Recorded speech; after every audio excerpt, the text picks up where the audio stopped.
Okay, so this time we're going to look at similar polygons. Now, polygon means anything any sided, rather than a triangle. When we looked at the other time, was it specifically to a three-sided shape. Polygons are any sided shape. But everything else is still the exact same as when we did with triangles. So for instance, if I have a polygon that looks like a trapezoid, that's what a trapezoid looks like, where these angles are 100 degrees, call that 120, this will be 70, and what do I need now? This will also be 70. That will be a trapezoid. If I have another one over here that is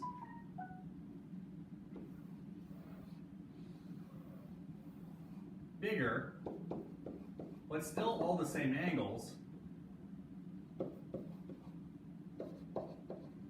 then these are similar to each other.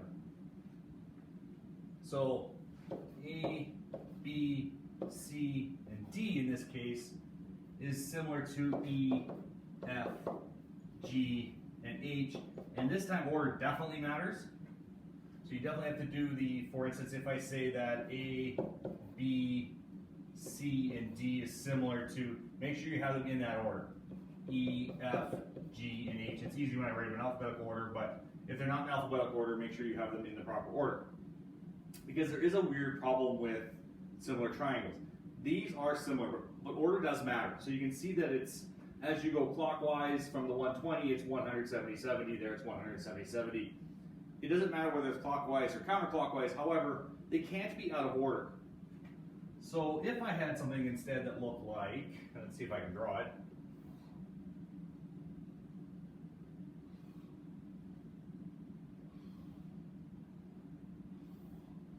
Where I have 120, 70, 100, and 70, oops, 120 and 70 degrees. So I still have all the same angles, but now you'll see that the 120 and the 100 are not beside each other anymore, they're across from each other.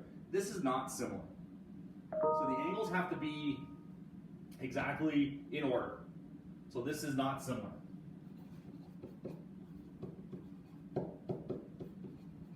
Okay. The same idea works with the side lengths.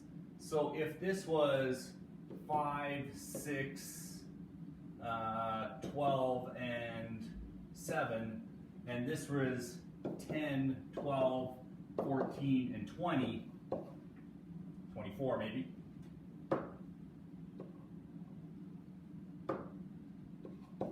You see this one is exactly, all the sides correspond, all the correspondings are exactly double the size of this one, which is fine. It could be double, triple, half, quarter, whatever, but as long as they're all the same ratio, then they are similar to each other, exactly the same way as we do with triangles. So a couple of examples from the book. I'm going to do example 1 on page 155, where it gives you two trapezoids.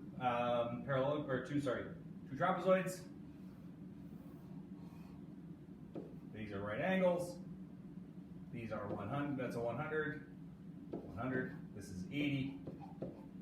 I can do that better.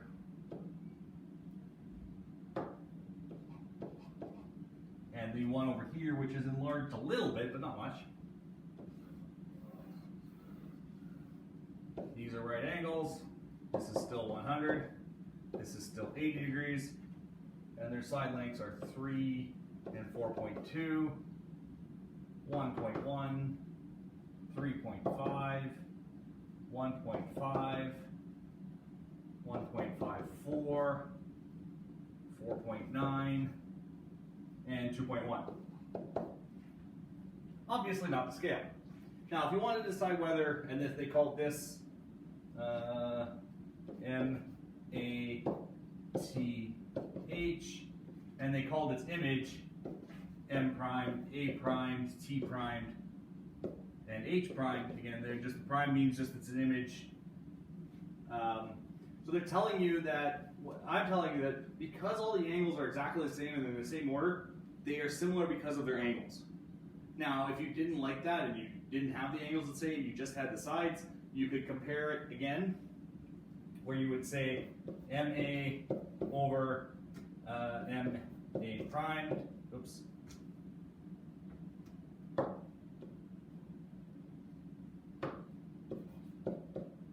would equal 1.1 over 1.54. And I'm doing it slightly different than the way that they did in the book, which is fine.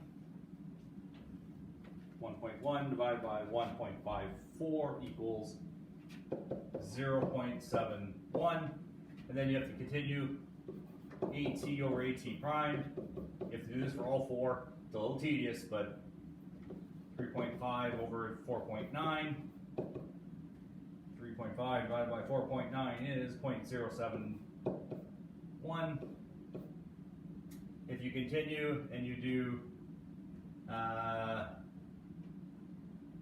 TH over TH primed, you're going to get 1.5 over 2.1, which, trust me, is 0.71. And your last one coming across, MH divided by MH prime is 3 over 4.2, which is 0.71. So they're all exactly the same, which means all the ratios are the same, which means they are also similar. Now, by the way, when I write MA, if you write AM, or here if you write HM or whatever, it doesn't. That part of it doesn't matter. How you name a side doesn't matter which one goes first. I'm just left or right reader, so I read it that way only. But however you want to do it. Okay. Part B, or next one will be, and we'll do the how you know in the green box on page 156.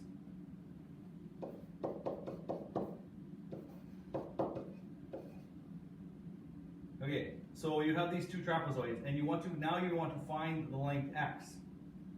So again, so just so you guys understand, a trapezoid just means a four-sided shape with one set of parallel sides.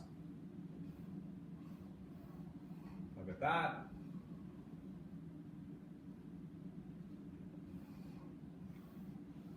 And I got that. And they are saying that they are similar, so that you know that C, B, A, and D are similar to G, E, F, and D. So those are the ones that fill in the blanks from the things we have. 3.224x, 7.2, and 4.5. So we're looking for ratios of corresponding angle or corresponding sides. Again, I like to always put what I don't know first. So I'm putting x first. Oops, hang on. I'm going to put the side that belongs to x first. I'm going to put DG. And I'm going to put its corresponding side from the other trapezoid on the bottom, which is DC, will equal, now you pick any other two.